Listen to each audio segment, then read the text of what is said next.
Hello, everyone. If you like what I'm doing here, please consider subscribing, liking, and commenting. It would really help the channel out quite a bit. Thank you very much.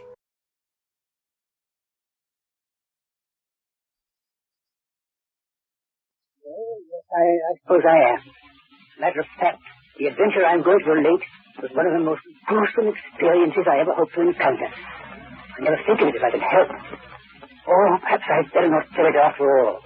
Brings up memories that I'd rather... Now come, Dr. Watson. You're not going back on us now. The Cornish Horror, or The Adventure of the Devil's Foot. That was the name, wasn't it? Yes. The Devil's Foot. The very word still makes my spine tingle with horror. Oh, well, I'll get on with it. Good. It was the spring of the year 1897. Holmes' iron constitution had shown some signs of giving way due to a particularly arduous and nerve-wracking winter. In March of that year, Dr. Moore-Ager of Harley Street gave positive injunctions that Holmes get out into the country. Protracted rest. Holmes demurred first, but I finally persuaded him. Well, the third week in March found us settled in a small cottage near Pordew Bay, the further extremity of the Cornish Peninsula. Isn't that rather bleak country for a convalescent, Dr. Watson? Bleak is putting it mildly. I've never known such grim surroundings. Must seem suit Holmes admirably. Just his natural perverseness, I suppose. Oh, I dare say. Our little whitewashed house stood on a grassy headland. From its windows, we looked down upon the whole sinister semicircle of Mount Bay, and that old death trap with its fringe of black cliffs and surge-swept reefs.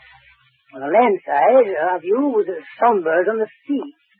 Country of rolling moors, lonely and dun-colored. In every direction, there were traces of some vanished race, which had left as its sole record strange monuments of stone. Holmes spent most of his time puttering round about these weird ruins.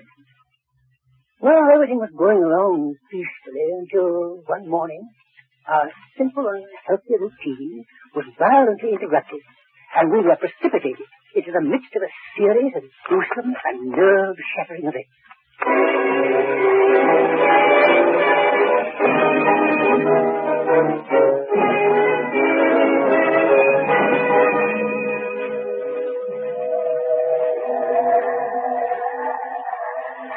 Quite a dearth this morning, Watson? You can see the spray flung up against our windows, and we're a good 100 feet above sea level. I don't think I shall venture out today. Bad weather. The old boy is certainly lashing himself into a fine frenzy. What do you mean, the old boy? The devil, Watson. The devil himself. What are you raving about? Didn't I tell you that the natives hereabouts refer to that seething death trap down there as the devil's cauldron? They think the old gentleman himself lives there. Dear me, how unsettling. Yes, a very interesting superstition. You know, Watson, that this locality is supposed to have been the last resort of devil worship in England. Many scientists believe that those huge prehistoric monuments of stone were part of a temple given over to the Prince of Darkness. Preposterous. I don't know. As logical as most of the theories that endeavor to explain their existence. The superstition goes on to say that when the devil was finally driven from this temple, he took refuge in the bay down there. Yes, they claim that on stormy nights you can hear his hoofbeats as he races up and down the rock. Hey, Holmes, what are you trying to do? Be a case of nerves? No, what's this? Someone running up our path. His coat flapping about like a giant bat. Why, it's that Tregennis fellow, the one who forged with the vicar. What about Tregennis, eh? You wonder what's happened. Face as white as sheet. Open the door, Watson, open the door. Mr. Holmes. Yes. Thank goodness I find you at home. The most terrible thing has happened. I can scarcely believe it. Sit down, my dear fellow. Sit down. Yeah, that's better. Now, perhaps you can tell us what's happened. Slowly, take your time. My family, my sister and my two brothers. It's too terrible. Why, just last night I was with them at the house. The Attic Water, it's called. All well and happy, with great cars. And now, without warning, I can... Easy, Tregennis, easy. Perhaps if you can manage to give us a few of the facts. I left them there last night. My sister Brenda and my two brothers, Owen and George. What time was that? We're talking to church people over at Pordew with chiming 10 o'clock as I closed the door behind me. I had left them all in the card room, laughing and in good spirits. And this morning, being an early riser, I was out taking a walk before breakfast when Dr. Richard overtook me in his carriage with the news that he'd been sent for on a most urgent call from Attic Water. Something terrible happened to my family. I jumped in beside him and he whipped up the horses. And what did you find at Titanic Water? Oh, Mr. Holmes, it was terrible. It gasped me. My two brothers and my sister there in the card room just as I had left them.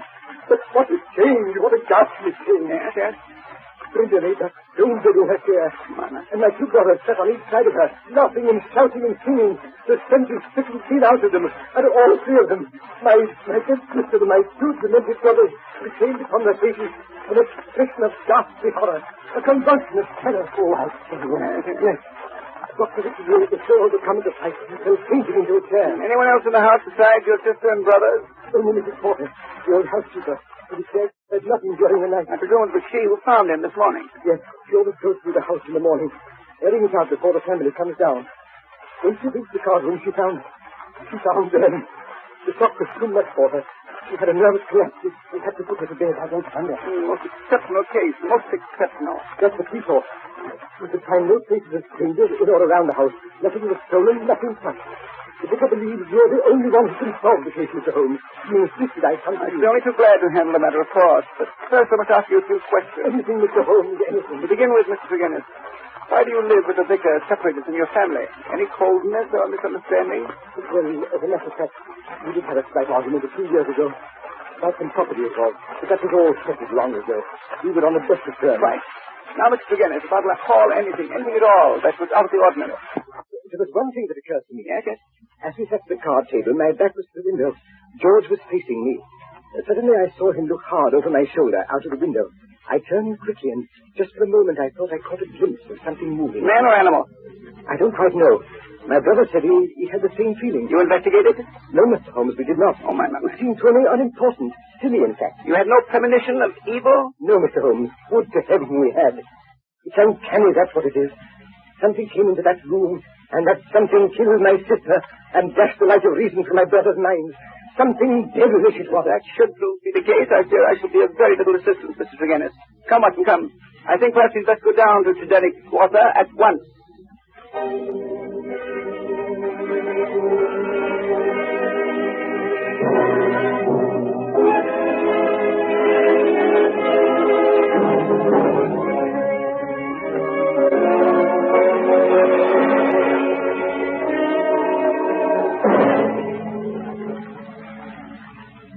This is the house, Mr. Holmes. Whose carriage is this coming down the drive with the blinds down? There's someone in it. Listen.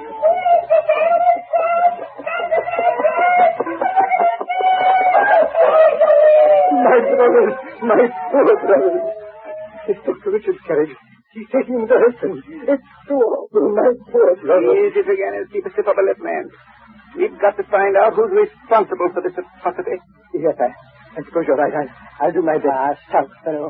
Which are the windows of the card room? This one here. Oh, my. Holmes, look out. You upset the water. Oh, dear. How clumsy of me. Sorry, Tregennis. I'm afraid I've drenched your boots. No matter, Mr. Holmes, no matter. Shall we go in? Yes. I've seen all I need out here. This way. Card room is over here. Do you notice anything, Watson? Oh, I can't say I do. This is the card room. As I see, the window's still open. Housekeeper left it that way, I suppose. Yes, she said it was locked on the inside when she came in. Quite so. Candles quite got it out. Yes, cards still on the table. They've not risen from their chairs, I take it.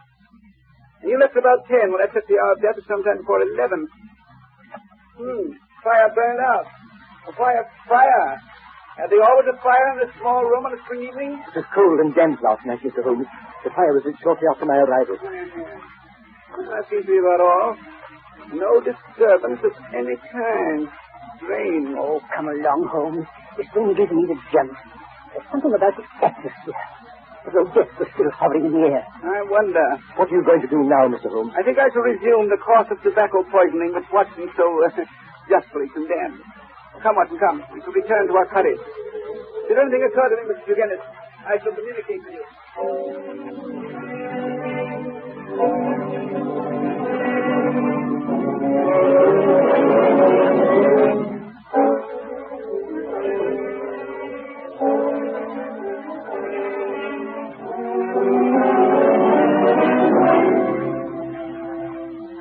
Well, it won't do, Watson. It won't do. All the facts are negative. I say, you think Mr. Dennis's account of his actions last night It's truthful. Quite, Watson, quite. Remember the incident of the spilt watering can?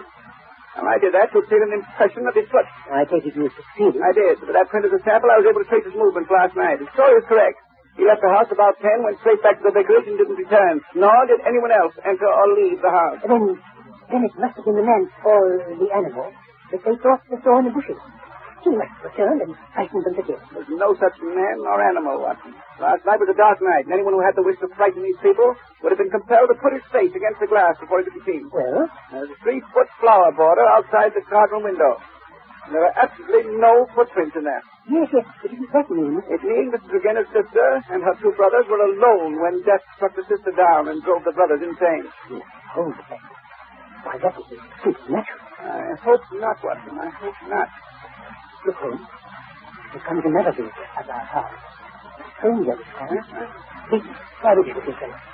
My word, look at that huge head with his big eyes and the grizzled beard. And that, my dear Watson, is none other than the famous Dr. Leon Sterndale. Sterndale? What's the lion hunter and explorer? Exactly. What's he doing in this neighborhood? I've heard he owns a little cottage about 5 miles down the coast. He told me he lives there absolutely by himself, but he isn't often one of his expeditions. Never mind, Watson, never mind. I'll do the honors yourself. Come in, Dr. Sterndale, come in. Mr. Holmes, I presume? Yes, fine. This is my friend, Dr. Watson. How do you do? Mr. Holmes, I've come to you about the Regenna's affair. Why aren't you? The police are utterly at a loss, but you have a keener brain. Pardon me, Dr. Sterndale, but why are you so concerned in this affair? Well, you see, as a matter of fact, during my many residences in this locality, I've come to know the family of Regenna's very well. Their horrible fate has been a great shock to me. Oh, so sorry. As a matter of fact, I was on my way to Africa. I'd gotten as far as Plymouth when the news reached me this morning. I came straight back to help in the inquiry. But that makes you lose your ship.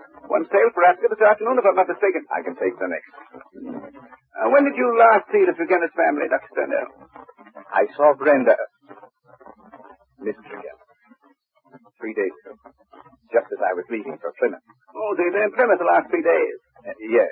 How did you get the news so quickly? Surely the Plymouth papers didn't carry an account of the matter in this morning's edition. I received a telegram. Telegram? Might I ask from whom? You're very inquisitive, Mr. Holmes. That is my business, Dr. Sterndale. Very well.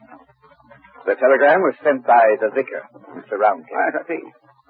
Now, Mr. Holmes, have you reached any conclusion? Conclusion? Well, that would be a trifle premature. But I have every hope of bringing this matter to a satisfactory termination. Satisfactory to me, that is. Would you mind telling me of your suspicion point in any particular direction? I don't feel this is the moment to answer that question, Dr. Sterndale. And I see that I've been wasting my time. I need not prolong this visit. Good afternoon, gentlemen. Close-mouthed fellow, that Dr. Sterndale, Holmes? He told us more than he realized, Watson. But he knows even more. How could he? See if he was in Plymouth. But was he, Watson? Was he? That statement is something for us to look into.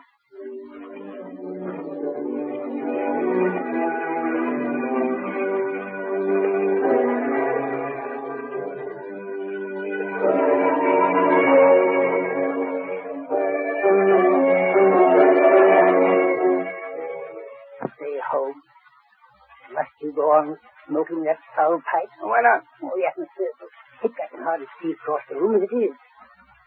Oh, Lord, I feel depressed. Who knows what evil thing is talking abroad in our neighborhood? Light the lamp, Watson. It's the gathering twilight that makes you gloomy. Oh, rubbish. Look here, Holmes. Yes? What about that Dr. Sterndale? Do you think he did it?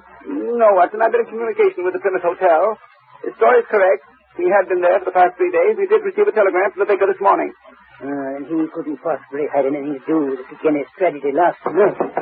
Oh, now what? Open the door, Watson. Open the door. Oh, my dear vicar. Come in, come in, come in. Dear me, you look as though you've seen a ghost. It's tracked him down, the curse of the family. He's dead. Dead with that same look of terror on his face. Who's dead? Mortimer Tregennis in his study at the vicarage. My servant found him there, sitting beside his table, his face turned towards the window, and distorted with that same convulsion of fear that marked the features of his sister. Oh, my poor parish! Satan himself is loose among us. We're devil-ridden, Mr. Holmes, devil-ridden!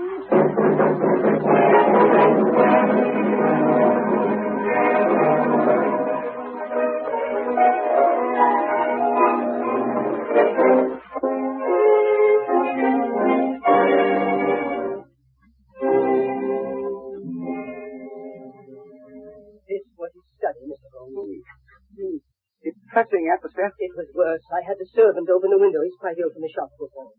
Oh, what a terrible look on Turgenev's face, And Holmes. the whole body is contorted and convulsed in a very paroxysm of fear. You've never seen death in this form before, Watson? Never. You know of no poison that would have this effect? Good heavens, no. Lamp is lit. Been burning over an hour. Notice the oil consumed. And yet darkness only just set in. Did anyone call at the vicarage this afternoon? No, I was out myself, but my servant says he let no one in. Oh, then Turgenev was alone. I wonder. The window was shut at the time of his death, but the lamp was lit. Curious.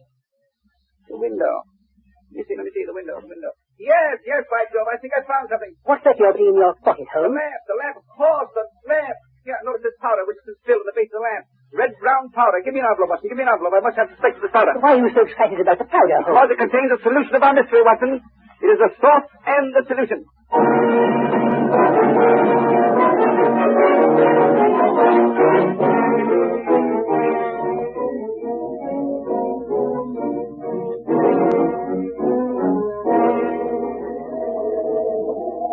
I say, Holmes, you haven't touched your supper. Oh, what a foul night. The wind's rising again. Oh, his face is getting on my nerves. Be quiet, Watson. Be quiet. I don't want to be quiet. I want to talk. I'm tired of sitting here listening to that wind and roar of the surf down below.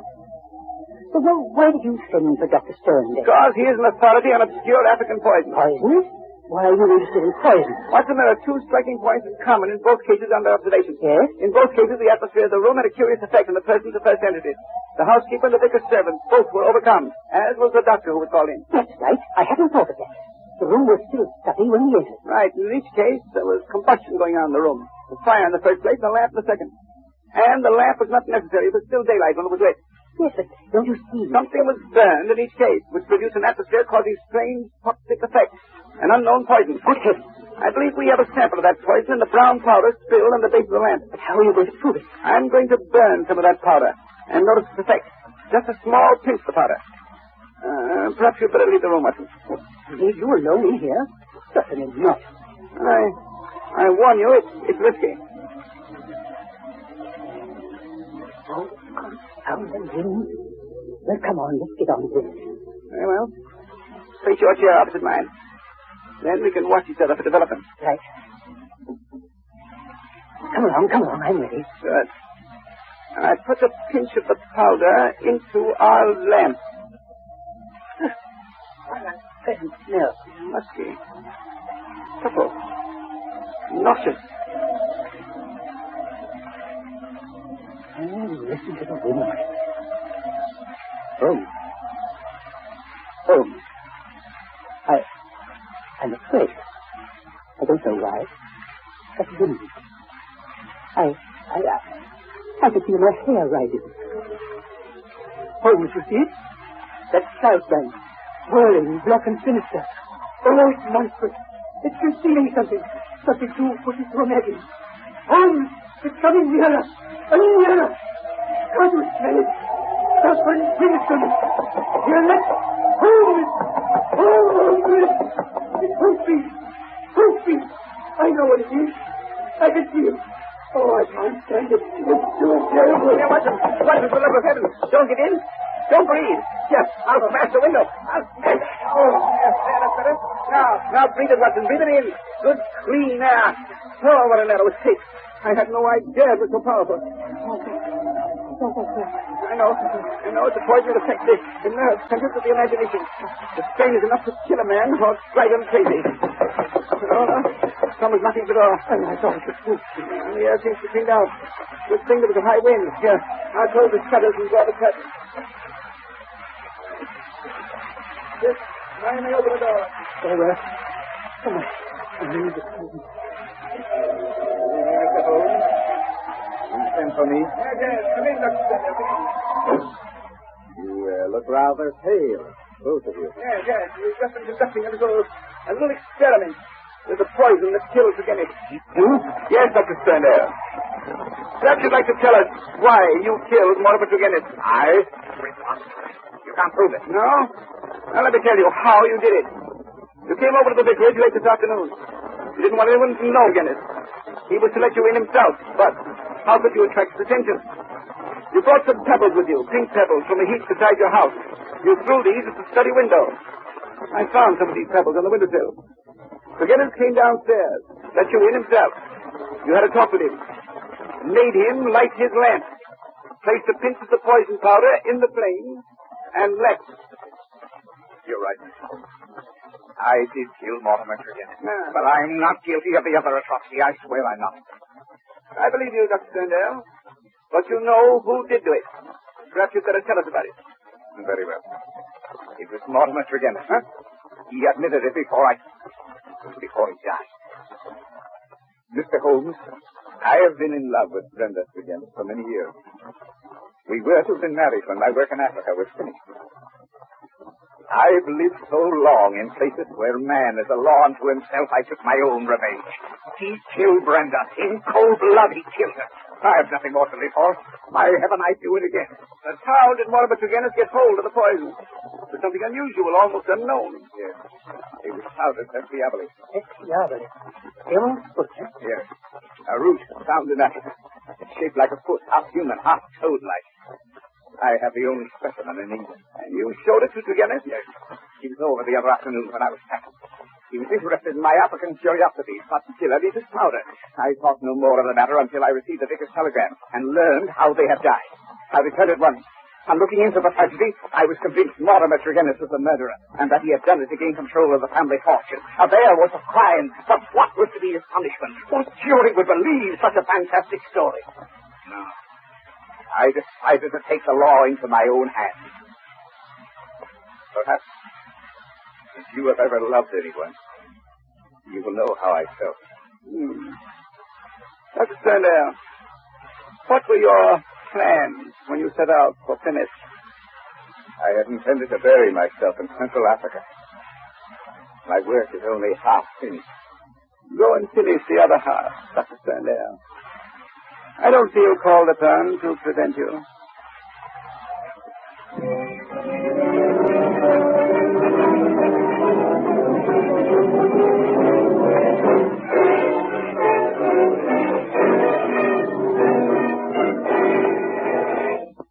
What a gruesome story, Dr. Watson. Yes.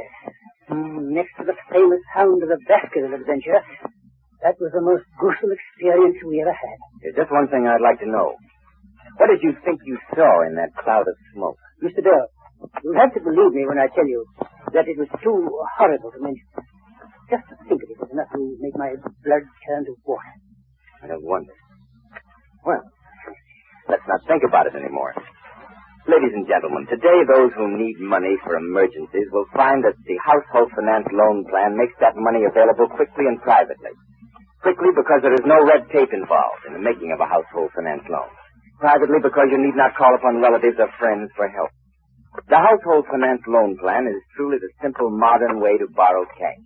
And the plan is open to single persons and married couples. And both may borrow on their own signature. Anyone who can make regular monthly payments may apply. Why not spend a profitable hour tomorrow talking over your money problem? Get your bills together and then visit a household finance office early Monday morning. Discuss your situation with a friendly household finance representative in a private consultation room. And remember, household finance believes that a loan in itself is not sufficient. Their plan goes further.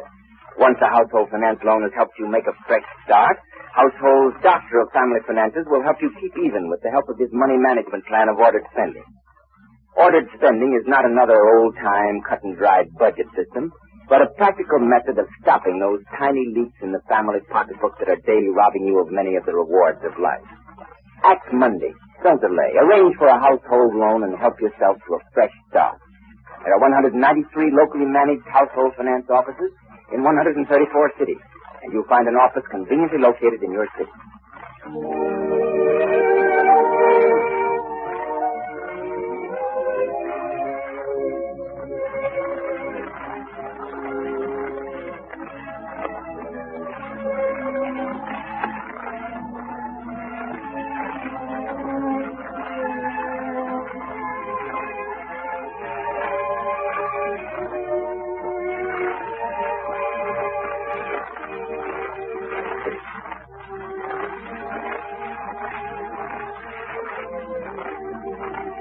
In New York, there are 14 household finance offices conveniently located in Manhattan, Brooklyn, the Bronx, Queens, Long Island, and Yonkers.